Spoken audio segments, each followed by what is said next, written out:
Ladies and gentlemen, welcome to the Real Riff podcast. My name is Bill Markey. My name is Thomas Angelo. And today we are back to talk about Peacemaker Season 2. We are in Episode 5, Back to the Suture. Might be a play on words for another title of a film. I'm not too sure. This episode is written by James Gunn, directed by Alethea Jones. Just released on September 18, 2025. Quick recap of this episode. Chris reaches out to Harcourt hoping to affirm his decision to stay in his current dimension. She then aids in Argus, taking him down, but kind of saving him at the same time, bringing him in for then Frank Grillo, Rick Flag Sr., to then have an interrogation of sorts, if you want to call it that. And then we end up seeing that Chris decides to go into the other dimension where he can live happily with that Amelia, as well as his father, his brother. All the meanwhile, well, before that, Eagly makes quick work of, what's his name? Red Saint Wild, aka Michael Rooker. So that's where we're at. We've got, I think, 3 episodes left of this show. We're supposed to be the... Yeah, I think it's supposed to be 8. The big 3. Motorcycles going down the block. It is my Apple Watch is dead. It's almost midnight. Motorcycle down the block at midnight. They just wait for us. No joke. What did you think of the episode? They just fucking wait for us. This was probably my favorite episode since the premiere. I think this episode actually had shit happening. It's opening up new interesting character pathways, and I thought most of the comedy actually worked really well. I'm liking the progression of Tim Meadows' character. I didn't really know where he was going, but he actually has kind of like a soft moment in this episode, which I liked. Good. And I just like that the characters are actually like making pretty substantial choices, and I can kind of see where the plot's going now, and there's actual major consequences and stakes happening. Yeah, I mean, I don't have a ton to add to that. I would agree with everything you said. This episode was pretty guttural. What in terms of what? Like, or things were just hitting me gutturally. Mm-hmm. That's a word. They were just things just hitting. Like, from a physical standpoint, the scene with Rick Flag beating up on Chris, whoever stuntman did that. Yeah, it was rough. I mean, there was a shot where he like kicked him into the wall, and I was like, whoa. He knees him into the wall. Yeah. Also, too, just besides that, literally like the physical nature being so like, guttural again, to go back to that word, very heavy with the moments where he sits down with Amelia to ask her if, she felt essentially if it was real what happened on the boat. It was very simple too. Like, there was a very simple conversation. Like, he's just like, straight up like, did you feel anything? That's all. Yeah, and that's all he cares about. He goes through all that, which I thought that was funny when he's I was almost thinking like he's literally trolling Argus, because he knows exactly what's happening. So he's like doing all the things. So that was really funny.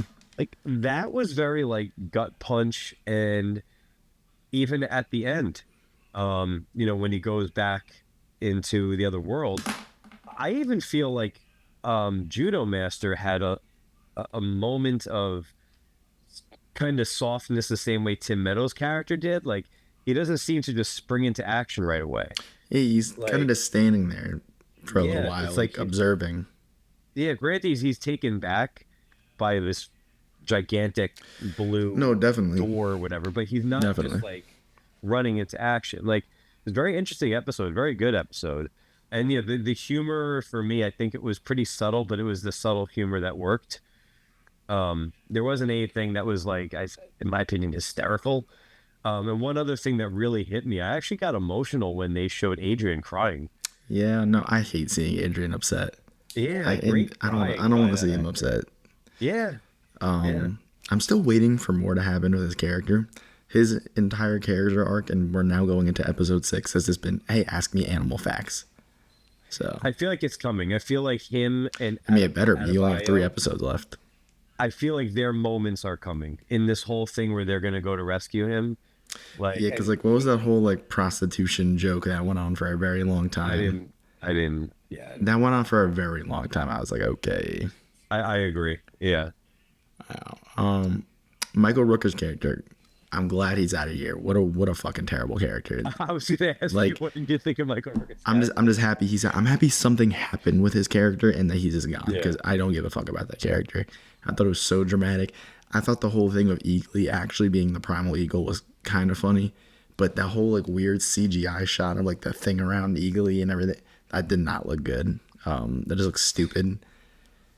I don't know. What do you think the point was to Rooker? Just to give Eagly something to do? I guess just yeah, I literally think just to do the give Eagly reveal. something to do. I mean, he gets wasted in 2 episodes, and I didn't find any of his jokes funny. So he's just there to give the reveal that he's the prime eagle, which I would think has to play into something at some point. I'm assuming so. I'm assuming so. Yeah. I really don't know. I'm just glad that something happened with the character and he's gone because Yeah. it felt like he was kind of just meddling around for 2 episodes. But in terms of Tim Meadows, I like that little soft moment he had where after Economos books Chris, he's like, "You did the right thing." Like I was like, okay, there's something perhaps more happening with this character. There's more layers to this character that we have yet to see. And also Sasha Bordeaux being a cyborg, what's up with that? That was out of nowhere. I was like, whoa, what the fuck is happening with her eye? Do you think the softness from Tim Meadow at all came from like the vibe in the office? Like they knew what was going on in that room. Like, do you think it's Yeah. almost like Argus starting to fall apart because it's just I think so. And then yeah. there's now, I guess, a romantic relationship being sprung between Senior and Sasha. Even though she's like- they he said she's knows half he knows that she's half cyborg. Right. Also, the best joke in the entire episode, I literally was like laughing for a whole minute, is when Economos is like, I hate her so much that I had her half like torn up body as my screensaver. That was great. Yeah, no, I agree. That was funny. I'll try to think. There's anything else that really got me giggling in this episode. Not much. I No, mean, light comedy. man. Light It was comedy. very This one. light. Yeah. This was more or less like seeing Chris go through the motions. Like, I thought him kind of writing that like goodbye letter was pretty emotional. Yeah. It was interesting to seeing him make like a choice. Like, I feel like all throughout this season he's been kind of passive. Things have just been happening to him. Yeah. Like he accidentally kills the other form of him, even though he kind of does kill him, but it's self-defense still. But everything is kind of just like happening. Like this is the first chance in this season I think that Chris has like had like a come to Jesus moment, or like he's this flat out made a choice, and like that was interesting. You know, he made a real serious choice. I agree. And it's funny. I saw something on Instagram earlier. It was like a caption, and it said, this is before I watched the episode, but it was like some guy like looking up at the words, and he was like pointing to and it said, when you know Adebayo's about to see what's really happening in that other world. So I was like, oh, I guess that was a spoiler for me. Like, I guess she's going to be going in. So when she leaves to go through the door, I wonder how much that's going to shake up if what the theories say is correct. I think everyone's gonna get to see this alternate reality. I think that's why these last 3 episodes are so juicy. It's like, what does this alternate reality do to everybody else? We've seen what it does to Chris. We've seen how far it's brought him. What does this do to everybody else? Well, just the idea that this theory that there's no like black people. Yeah, me and my roommate who I watched the episode with, we were talking about that, and we were like, that's gonna be crazy if that's true. I mean, there's no way that was a mistake. You know, there's no way. And for people to pick up on it so much, like there's no way James Gunn, Probably not. with his style, Probably not. that's the guy who hits all demographics, like in every movie. So I'll be very curious, and I feel like Adrian's gonna meet his other one because he brought up meeting his other self. Like I wonder, Maybe that's what it's gonna be. yeah, like another version of Adrian. This really has me hyped up for this next episode and really the rest of the season. Again, it feels like episodes 2 through 5 have been major build up. Even though this one has more going on, like this was probably the most engaging episode since the premiere. The premiere still is the best episode of the season by far. But there's something to just actual things really happening, like actual choices being made. And I don't know about you, and this is maybe a flaw that I just have with the show, and like something I don't like is, and I really can't explain it that well, and maybe people will just be able to get me. Sometimes I just really don't like how the show looks. What do you mean? I just think sometimes it looks really ugly. I think the production design sometimes just looks really basic, and some of the camera work looks a little like fake. I don't know what it is, but the show kind of has like this like plastic vibe to it sometimes. Okay. And I don't really have any really great examples for it. It's really just how it comes across to me. But it's weird. Like sometimes I really like how the show looks, and sometimes it really stood out to me. It really stood out to me in the scene where like the in the park when they get Chris. Mm-hmm. It just doesn't look. It didn't look great to me. Like it looked bad. Does it look too like polished when you say plastic? Like too good looking? Like it's not even that. Like it's like this weird layer between like it looks very artificial. Like it feels like I'm looking at a film set, which is weird because it's outside. But I feel like it's a film set. Like it doesn't feel like an actual live park. That's what I mean. It sounds like you're almost saying like it sounds like almost like it looks too clean, too good, too. I don't know what it is. I don't know if you get that at all. I just it's weird that I feel like the show has a weird look to it. Like it has a weird look. That's like what did we say? Even though I love the movie, like we both agreed like Batman Begins at all times feels like it has like a. Like we both said, it feels there's almost like a coloring over it at all times. Yeah, like to me, like, look at a DC show, like compared to another DC show, like the Penguin. Yeah, that feels so real because I feel like so much goes into the production design. The production design in Peacemaker feels like an afterthought in a lot of ways to a lot of the other stuff. Like there's not a lot of detail to the environments. Like Argus feels like my dad's accountant office. Right. Like it doesn't feel like a top military like extreme office, you know? Like it's like really like this is what Argus looks like. I don't know. You know, but aren't they supposed to be like so when we were with Amanda Waller, and what was the name of the original? I don't even know, dude. You would know more than me. I don't. They had like all the state of the art computers and whatnot.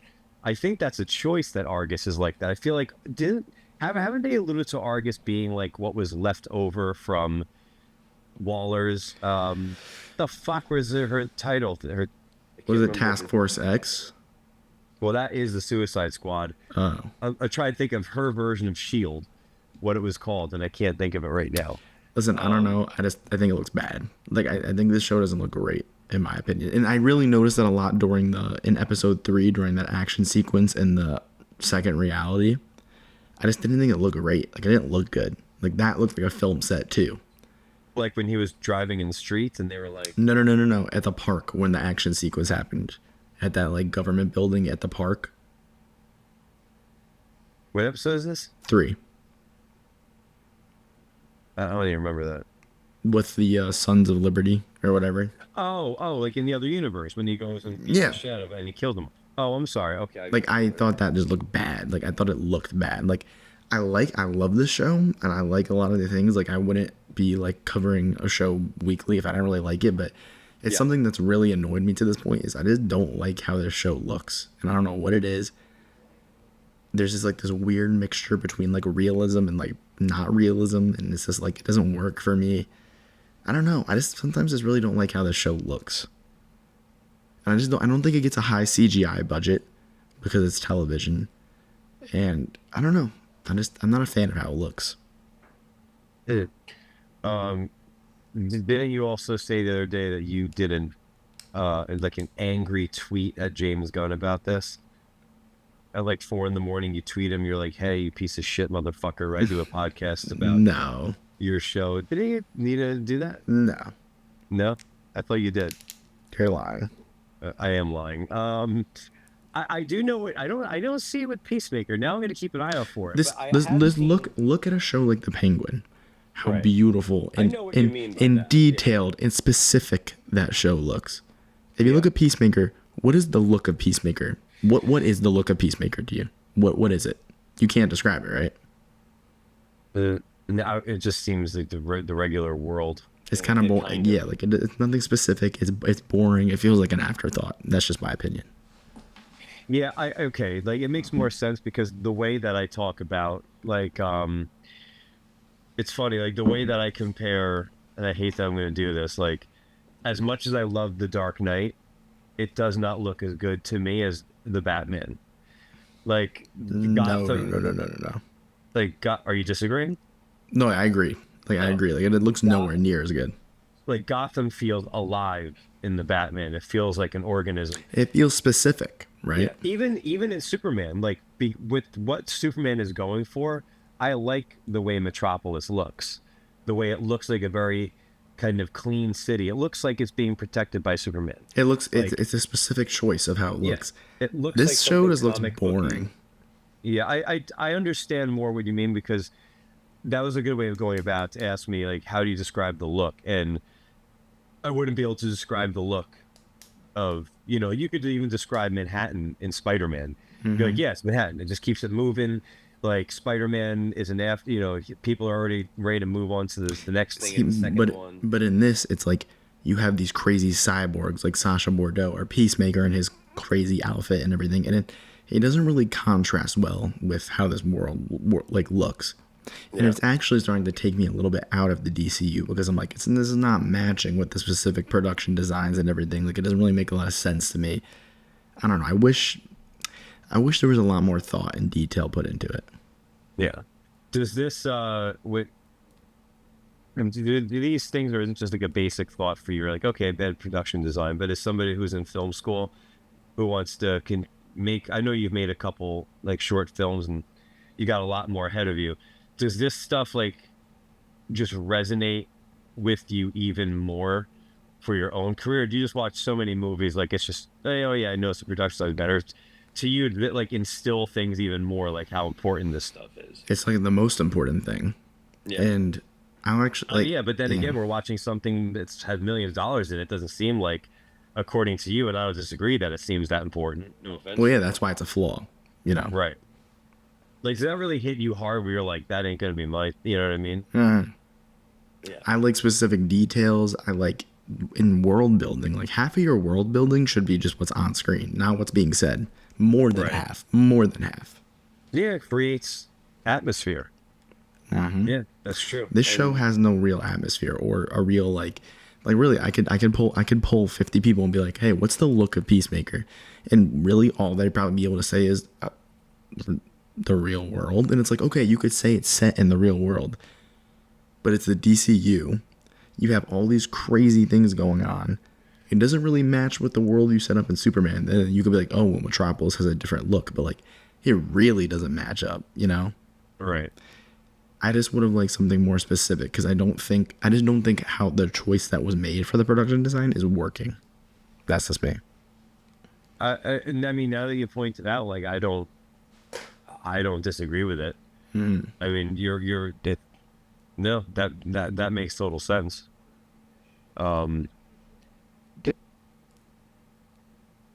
Let's curious. Let's slide in. What do you? We keep hearing to go back to it. These next 3 episodes are the big ones, and they're gonna play a pivotal role in like the overall DCU going forward. Do you have any types of predictions, or even, for that matter, hopes of what this show does? Not in the next really. 3 episodes? In terms of hopes, I just hope that it unravels some of the characters and their beliefs and whatnot. Like I hope we just get more with Economos and especially Adrian and especially Adebayo. I hope maybe a Harcourt, maybe some stuff into Harcourt, how that's going to play into it. I want more from these characters. I want these characters to be themselves making choices like Chris makes in this episode. Like I want to see more interesting dynamics like that, you know? Yeah. It seems like with 3 episodes left, were you gonna say something? No, I wasn't going to say it doesn't feel like there's that much time left to really explore and unravel, you know? That's what I was gonna say. 3 episodes left, and I mean, off the top of my head, and I'm probably leaving shit out.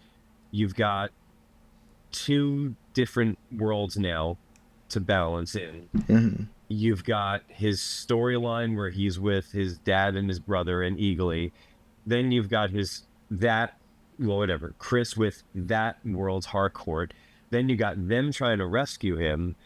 And then you still have like Rick Flag, and he's not done with him. Like there's still, but there seems like a lot. Like, and we have two. I unfortunately just I don't want to eat my words that these last three episodes pace everything perfectly, but Yeah. it just feels like the season tried to maybe bite off a bit more than it can chew. Because if you really think about it, you have the premiere, which only dives into the second reality a little bit, and then you have 2 and 3, which heavily focus on this second world, right? Yeah. Especially 3, but then you have 4 and 5, which Chris is arguably in the same place in 4 and 5 until he makes the choice at the end of 5. Yeah. And a lot of these characters feel in the same place. Like, really, 4? I felt like 4 was maybe one of the biggest negatives of the season because it really killed the pacing. Because now we've done 2 episodes about the second reality. So it doesn't feel like these plot lines are being balanced that well. No, I agree. I mean, I would think too, unless I'm just falling for the hype, but that I mean, if James Gunn says like, wait till you see these next 3, like I have faith that I have faith we're about to get a payoff for what seems I like hope after so. the first episode, a lot of build up. Mm-hmm. Like I think I said that first about episode 2, where I thought this is probably an episode that's going to matter more later in the season. Mm-hmm. Like, and I think maybe that's the case for 2 through 4, where 5 seems to be like the turning point. So I'm hoping that it's all going to make more sense and maybe feel more earned then, because they didn't just like, if I'm making sense here, like just rush into anything. I mean, they really drew it out, almost seeming like too much right now. Yeah, it's making me think like, all right, you must have some like really big punches to throw in these last 3, And I really can't even theorize because I don't know. Yeah. I mean, obviously, I think the show's gonna end with Peacemaker coming back to reality 1 and realizing that what he has in the second reality isn't real, and what that's probably gonna be is him and Harcourt finally coming together. Our version of hardcore, right? Yeah, gotcha. Sorry, And that's probably what it's gonna be. I think that's what the ending is gonna be. How it sets up the whatever bullshit next Superman, don't care, whatever. I don't know how, but Yeah, I mean, we still have Supergirl to go. And apparently there's like surprises and whatnot. So I'm curious if that's is true. there somebody, because like you're a bigger DC fan than me? Is there a cameo you would really want to see? Oh, of course. Like who? But I mean, like a realist. I mean, at the tip of my tongue, I want to say, I want them to just totally fucking surprise us and just find us a reason to show us Batman. But in terms of like, I mean, that's my easy answer. Like, if you could find a way to give us like a cameo by Batman, especially after Peacemaker talked all that shit about him in the first season. Even though I think that was technically Ben Affleck's Batman, but no, I would actually like to see Corn Sweat pop up. Okay, I feel like that's an easy answer. Yeah, but I do. Like, we've had a couple mentions, including this episode of Metropolis, and I mean, I would like to see that momentum continue, where we just got off Superman, and now we're able to see him just pop up in this. Like, we're seeing some more just like gelling of the universe. I mean, Superman is right there for me. I mean, I could name characters, but in terms of like who I think would make sense, then again, James Gunn might throw somebody in there who maybe we weren't building up to, but if he can make the introduction make sense, like there's rumors of a few characters, like there was rumors of Blue Beetle being introduced via Peacemaker. I mean, I don't give a shit about Blue Beetle, but Me either. if James Gunn can make that make sense without it feeling gratuitous, just to introduce the character for the sake That's what of I mean. Like, if introduction. any of these cameos are like bullshit or gratuitous cameos, I think that actually takes down like how like cool the multiversal story's been this season and how unique it's been. I agree. I mean, I think I'm saying this because of all the hype recently of it, but now that it's DCU canon and it's only a year away, uh, I mean, again, I don't even know how it would make sense, No, but if you can make Clayface make sense, I mean, if you could just tip us off to him, I'm just talking out of my ass because I don't even know how you'd make sense. David Cornsweet seems pretty easy, or Millie Alcock. I will say But like in terms of like Rick Flag Sr., like his character in Creature Commandos felt very different from his characterization in this show. Do you agree? Yeah, like in Creature Commandos, he seems, if I remember correctly, more of like He's a bit more the hero. he's a bit more animated. He has a bit more like Yeah. like heroic ability to him. Yep. This show's making him look like he's had like this chip on his shoulder. Like to me in Creature Commandos, I don't feel that. So I will say like But was he working for Argus then? Was he demoted and now like even in a worse place? Like where was he in Creature Commandos? I don't even fucking remember. I gotta rewatch that show. But it just I'm wondering like on a rewatch, which I will do. I wonder like how like tonally the three projects are gonna connect so far. Like maybe after I finish Peacemaker, I'll rewatch Creature Commandos and then rewatch Superman and to see how it's all flowing. You know? He was also supposed to be nearly comatose. Like in Creature Commandos, he gets nearly killed. And I forgot exactly what, like, if I remember correctly, I think he is beat so bad they think he's dead at first. Did you get that? I didn't even finish either, but did you get that far? I think so, yeah. Because it's Clayface who beats the shit out of him. Yeah. And, there we go. I mean, he's already been introduced. So I feel like that character doesn't really feel like this character. I don't know. I'm starting to wonder how much of Creatures is now where it is going to count, where it isn't, because now that I think about it, and this is going off into something else, they introduce Clayface, but they do kill him off. And Clayface does have different iterations. They never say which one that is of the different of I can't even think of the names right now. Naturally, I'm drawing a blank. Matt Hagen. There's 3 different guys, but like I wonder, like, are they going like if they ignore that in the Clayface movie, then that tells me not to give a fuck about Creatures Commandos, and that it's just a fun little side thing that really isn't anything. It's to me like when Disney Plus put out What If, where they use canon stuff, but it doesn't count. I think this is the issue with having a shared universe and even having like animated shows in that universe. It's like it can kind of seem like different characterization, you know, because the animation may not line up with what like visually Frank Grillo's portraying, you know. Right. That doesn't match up, like I said, with like Rick Flag was beaten within an inch of his life. I mean, he got fucked up by Clayface. So, what but there's no reference of like, yeah, that beating that I took from that fucking metahuman. That's what I mean. Like, I haven't really felt Creature Commando's presence in the DCU. No. Neither have I. That's what I'm wondering. Like, it felt like Superman was the actual start of it, and I almost feel like Superman should have just been the start of it, but yeah. So it's Creature Commando. Yeah, I'll be curious about that. But why is there anybody that you would like to see pop up? Nah, I don't give a shit. But I just want the story to be wrapped up in a good way. That's all I care about. I don't really give a shit about cameos. Like I like the cast of characters we have now. Like I don't even really see a need to be introducing that many other characters unless it really shakes up the story in an interesting way. In the last 3 episodes, we already have like 500 million characters in the show. Thank God Michael Rooker got killed in this one because we have too much. For a death like that to happen when it happened after just a few episodes, it almost makes me just feel like all the time they gave in the last episode, it's like, really? Such a waste. Like, why didn't you just give 5 more minutes to Harcourt or, because it really doesn't do much for Eagly. Like, okay, now we know he's the primal eagle, but also it's like we knew that Eagly was like a beast, Yeah, like we know he's a fucking lunatic. So, wouldn't have added much. But I will say, honestly, my favorite moment of this episode was like seeing Tim Meadows' character be nice to Economos. That feels like one of the bigger character changes, and then also just seeing Chris make that choice. Other than that, there's not a lot of other juice to this episode.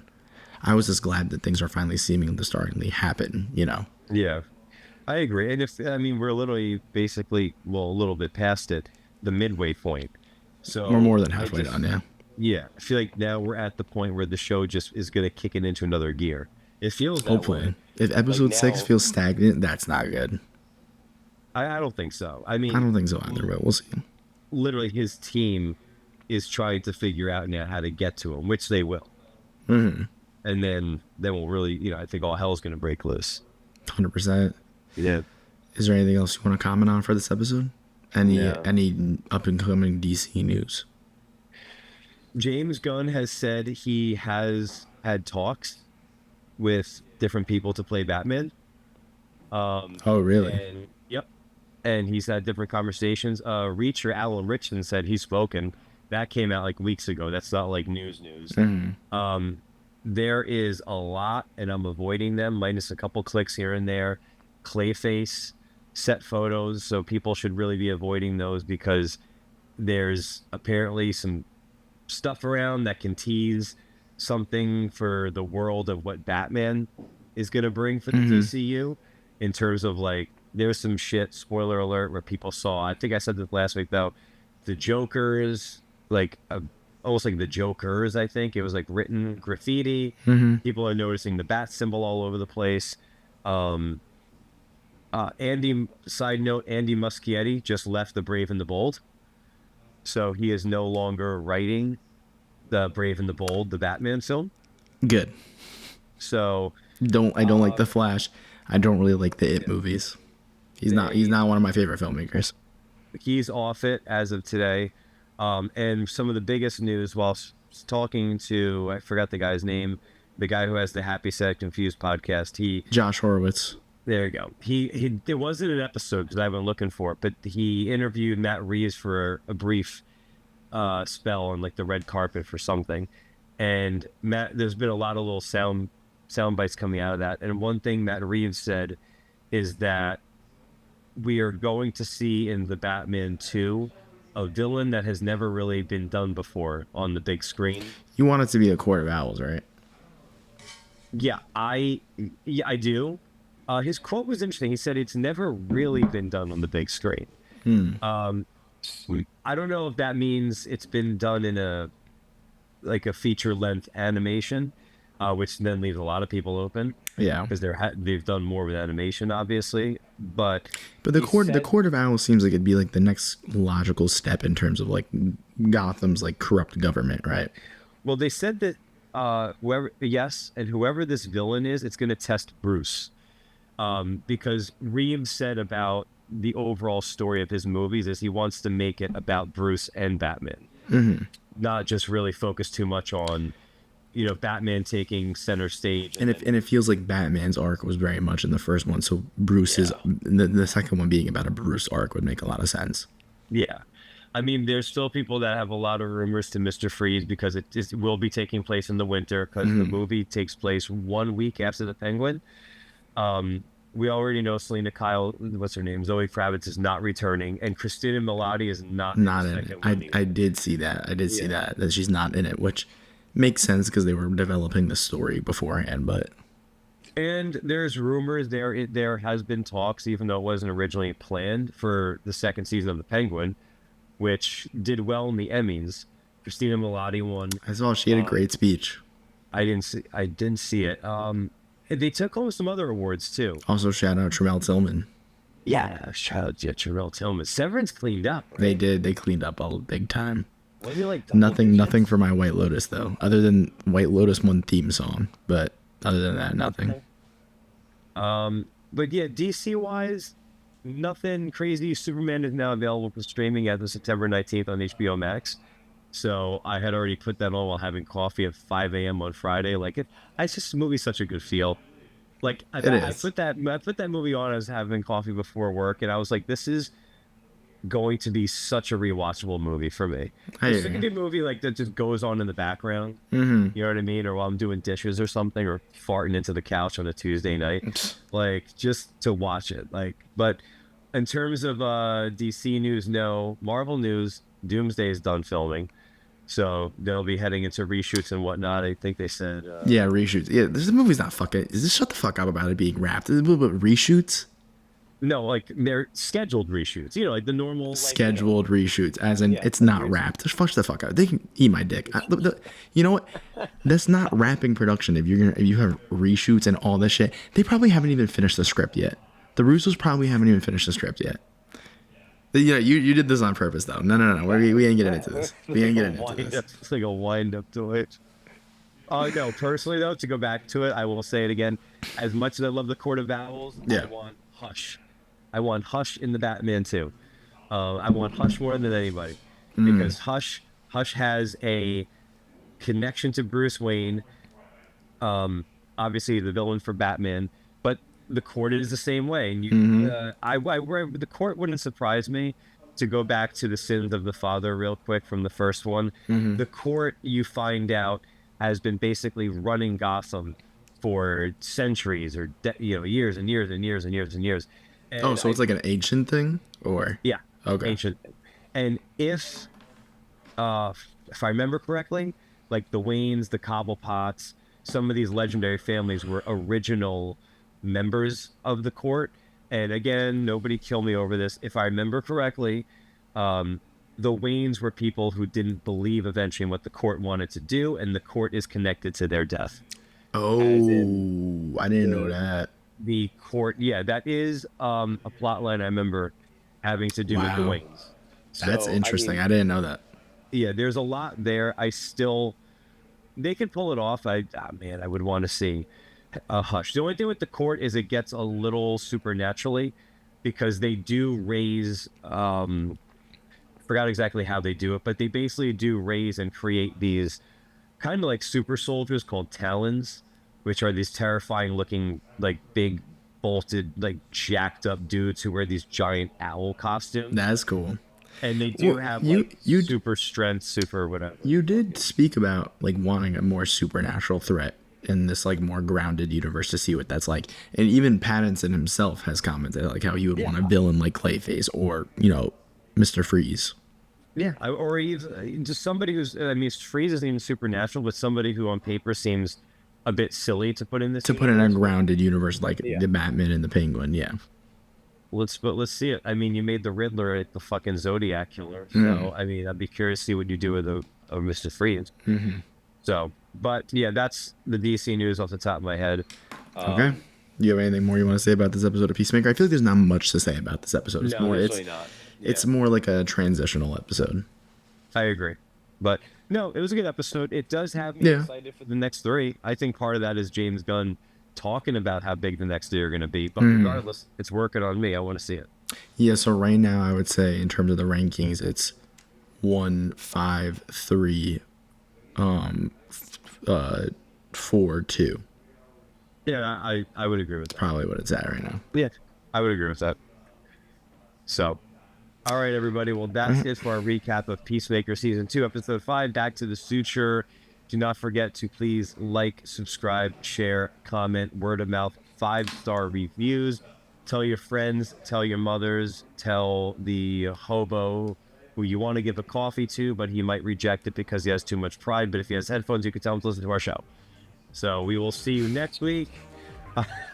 I am Bill Mark. I'm Thomas Angelo. Thank you so much for listening. Bye, everybody. Bye.